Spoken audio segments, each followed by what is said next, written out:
Good morning, exchangers, and happy week 8. I was in the office early this morning, and I've given you guys credit for the expansion check-ins that you've completed. If you are on time, you should have 4 out of 8 points on that in the grade book. That's 2 points for every check-in that you complete. If those are missing, make a plan for how you can make them up. Maybe send me a message and suggest what timeline you want to submit those on. Remember, when you click into the assignment space in Canvas, it's actually a Google form that you guys fill out. And I'm really loving what I'm finding there. So also, since we're talking about expansion check-ins, that's the first thing that's due this week. So let's talk about what is due this week and linked below. This week, you're going to complete expansion check-in number 3. Remember to choose a resource that you haven't yet reviewed related to ethos, pathos, logos, or even the background questions, but I think many of you have done that one already. Also, by Thursday, complete at least 10 source evaluations total. So you're hitting that finale, which means that you also want to be ensuring that you have listened to, considered, integrated my voice comments, because pretty soon, probably next week at the earliest, I'll start grading those for not just completion but quality for the total of 20 points. And some of you have gone in there and given you full credit for the 7 out of 10 that you've completed thus far. But if you still see a 3 out of 10, it just means that I haven't yet gotten in there to account for that work. I thought maybe later today or tomorrow I might do it. It doesn't hurt you in any way. I just know for you guys it can be nice to see the number matching where you're actually at with the project. If you have any questions about the comments you received or if you don't feel like you have enough information to prepare for submitting that for quality, then go ahead and reach out or leave a comment below if you think it would benefit everyone for the question to be asked for the whole group.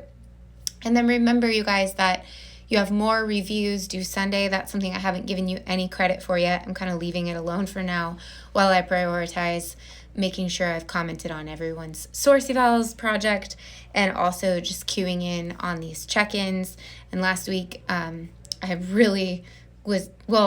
last week and a half, sickness kind of wiped out my family. So I'm just trying to put my head back on and get back to work. I'm sure you guys know how that goes. Sometimes just life throws you a curveball.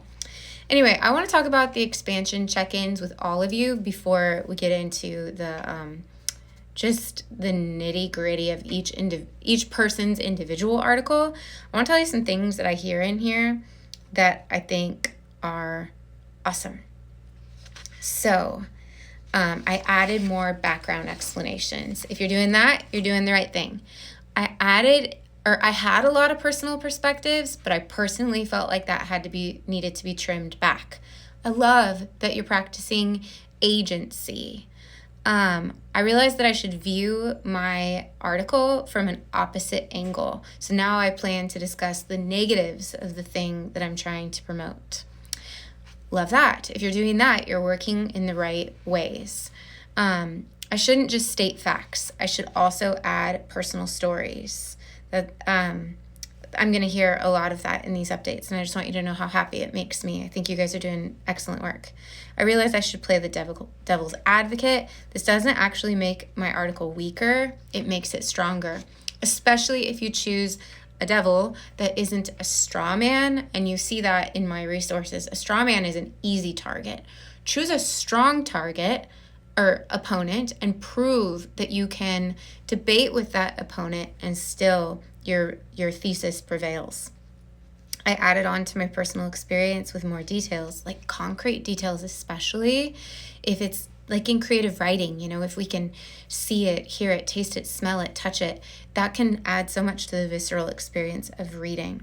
I needed to find a devil's advocate for my article. I had to think outside the box in order to do that, but then I realized it made my essay or my article more interesting. I found a list of solutions. I was excited to see that it matches the solutions that I had already brainstormed myself. That's one really cool thing that happens sometimes when we're doing research. I added in numbers and graphs to show that there really is a problem. I like that one because so often we just assume that the readers know the problem, they believe in it as much as we do, and then we dive into solutions. But you really have to set us up to buy into the problem. I needed more information or proof to back up what I was saying. Corroborating evidence. Somebody else said I scanned and realized places that were kind of slim and I could build it out a little more. I wanted my writing to come across more passionate. All of this. Good work. This is exactly the kind of stuff you should be doing. I added a separate tab in my Google Doc so I could keep a list of all of the questions that are coming up that I want to maybe answer. Yeah, use those tabs. Come up with your own system. This goes back to what somebody said earlier. I'm combining studies with my personal stories so that both feel stronger to gain credibility. Oh, I dug into my paragraphs and found areas that I could add more information. I brought that up a moment ago. It made me think of there are places that need more clarity, there are places that need more content, and there are places that need to be challenged. So if that's helpful to you, you might want to consider that. And that's what I love from these check-ins that I'm getting from you guys. Just a tiny bit more that I'm pulling out of this check-in document, and I'm sharing it with you guys. Once again, I'm sorry if I already said it, but the idea is to assure you that if you're doing anything like this, that you're doing really awesome work, and you can glean maybe from the list of ideas that I'm giving you from other people's check-ins. So clearing up your thesis, that's ongoing. That's as the body changes, so does the map. You know, as it grows and its direction shifts, or you find the words that really capture what clarity you want to bring forth, it would make total sense that the thesis needs to adapt. I split up my paragraphs, or I broke something down into more than one paragraph because as I added evidence, I could see it was getting longer. I added or adjusted my headers to make them support the structure that my article is now growing into.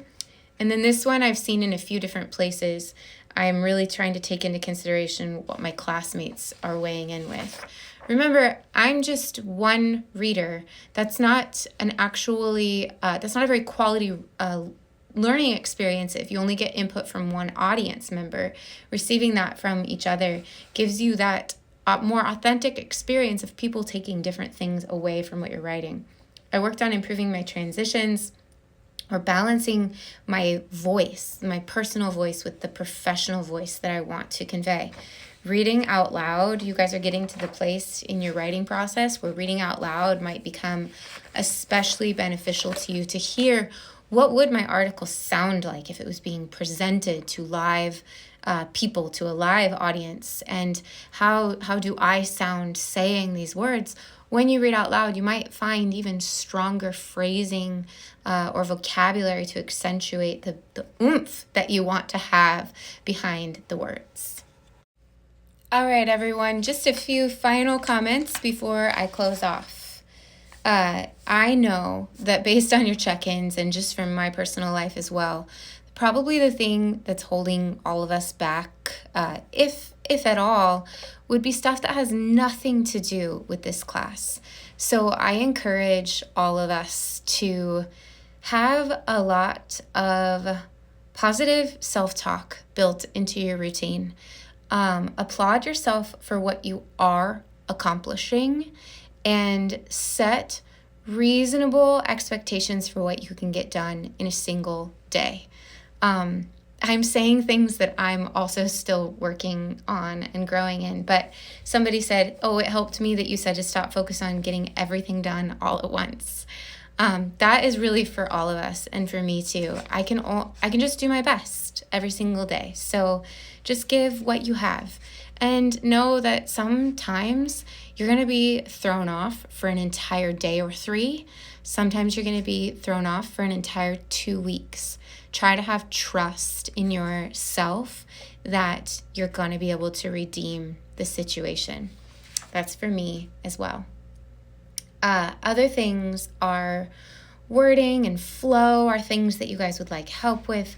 Signal phrases, am I doing a good job with the balance of my voice, etc. I know you're wrestling through that kind of on your own right now. I know, and I'm so excited that you're seeing your own growth and your own transformation, and that you're surprised by how this is becoming more natural and easier to accomplish than maybe you imagined.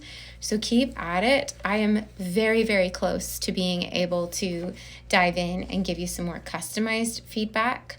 That's my doing my best and trying to get things in order so that I can get there with you guys.